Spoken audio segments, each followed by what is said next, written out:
ನಿಲೋಗಲ್ ಗ್ರಾಮದಿಂದ ಚಿಕ್ಕೇಸರೂರು ಗ್ರಾಮಕ್ಕೆ ಡಾಂಬರ್ ರಸ್ತೆ ಮಾಡ್ತಿರತಕ್ಕಂಥವ್ರು ನಮ್ಮ ಲಿಂಗಸೂರು ಕ್ಷೇತ್ರದ ಶಾಸಕರ ಸಹೋದರರಾದ ಕರಿಯಪ್ಪ ವಜ್ಜಲ್ರವರು.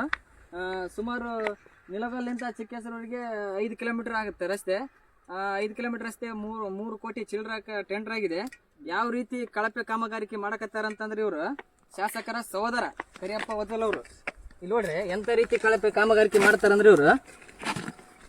ಇದು ಡಾಂಬರ್ ರಸ್ತೆ. ಇವ್ರು ನೋಡ್ರಿ, ಇವ್ರು ಮಾಡ್ತಕ್ಕಂಥ ಡಾಂಬರ್ ರಸ್ತೆ ಇದೆಯಲ್ಲ ಕಿತ್ರಿ.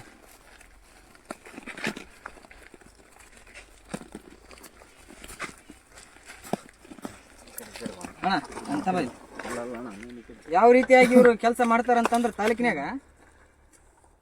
ಇವರಿಗೆ ತಾಲೂಕಿನಾಗ ಒಂದು ರೈತರ ಜಮೀನು ಸಾಲಲ್ಲ, ರೈತರು ಮಣ್ಣು ಕತ್ಯಾರ. ಅದಾದ ಮೇಲೆ ನಮ್ಮ ಸುತ್ತಮುತ್ತಲಿನ ಐತಿಹಾಸಿಕ ಸ್ಥಳವಾದ ಜಲದುರ್ಗದ ಕೃಷ್ಣಾ ನದಿಯನ್ನು ಮುಚ್ಚಾರ, ಒಳಗೆ ಕಲ್ಲು ಹಾಕಿ ಈ ರೀತಿ ಕಳಪೆ ಕಾಮಗಾರಿಕೆ ರಸ್ತೆ ನಡೆಸ್ಯಾರ. 3 ಕೋಟಿ ಚಿಲ್ಲರೆ ಇರ್ತಕ್ಕಂಥ ರಸ್ತೆ ಇದೆ. ಯಾರು ಇವ್ರು ಮಾಡಿದಾರೋ? ಜನಪ್ರತಿನಿಧಿಗಳು, ಶಾಸಕರ ಸಹೋದರರು. ಏನು ಮಾಡಕತ್ತಾರ? ಇದಕ್ಕೆ ಸಂಬಂಧಪಟ್ಟ ಅಧಿಕಾರಿಗಳು ಏನ್ ಮಾಡಕತ್ತಾರ? ಏನ್ ಹೆಸರುಮ್ನಾಗ ಕುಂತಕಂತ ಏನ ಚಾ ಕುಡಿಯಕತ್ತಾರೋ? ಏನ್ ದನಗಿನ ಕಾಯಕ್ ಹೋಗ್ಯಾರೋ? ಯಾರು ಹೇಳೋರು ಕೇಳೋರಿಲ್ಲ. ಇವರು ಬಸವರಾಜ ಅಣ್ಣನವರು ನನಗೆ ಕಾಲ್ ಮಾಡಿದ್ರು, ನಮ್ಮೂರಲ್ಲಿ ಈ ರೀತಿ ಕಳಪೆ ಕಾಮಗಾರಿಕೆ ನಡೆಕೈತಿ ಬಾರಪ್ಪ ಅಂತ. ಬಂದು ನೋಡಿದ್ವಿ. ಸುಮಾರು 30 ಕಿಲೋಮೀಟರ್ ದೂರಲಿಂದ ಬಂದಿವಿ.